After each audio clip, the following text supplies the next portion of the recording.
Okay hello గట్టిగా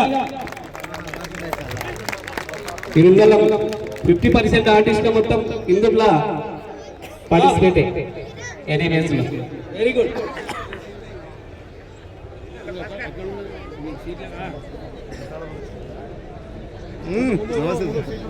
ఈరోజు తెలంగాణ రాష్ట్రంలో మరి ఏడిఎంఎస్ జాతర కొనసాగుతుంది. ఆ జాతరలో మనమందరం కూడా కలిసిపోదాం, కలిసి ఉంటే కలదు సుఖం, మనమందరం కూడా కలిసి ఉండాలని మరొకసారి కోరుకుంటూ అందరూ ఏడిఎంఎస్ బంధువులందరూ కూడా ప్రాంగణంలోకి వచ్చేసి కూర్చొని ఈ కార్యక్రమాన్ని దిగ్విజయం చేయాల్సిందిగా మరొకసారి నిర్వాహకుల ద్వారా మీకు అందరూ కూడా కోరడం జరుగుతుంది.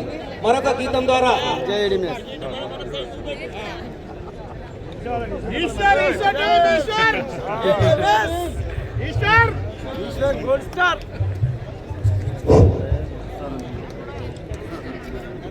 ADMS family members ఒక్కసారి రెండు చేతులు పైకి లేపి ఒక్కసారి హాయ్ చెప్పండి సార్. ఈ విజువల్స్ అన్ని వీడియో రావాలి. వారే వా ఏం తేజస్వి. అప్పట్లో కోహినూరు కూర్చొని కూర్చున్నాను తప్ప చూడడం మొదటిసారి. దీంతో పాటు మనందరం ఎదురు చూస్తున్నటువంటి సమయం ఆసన్నమైంది. సార్ వాళ్ళు జస్ట్ కేవలం 5 నుంచి 10 నిమిషాల మధ్యలో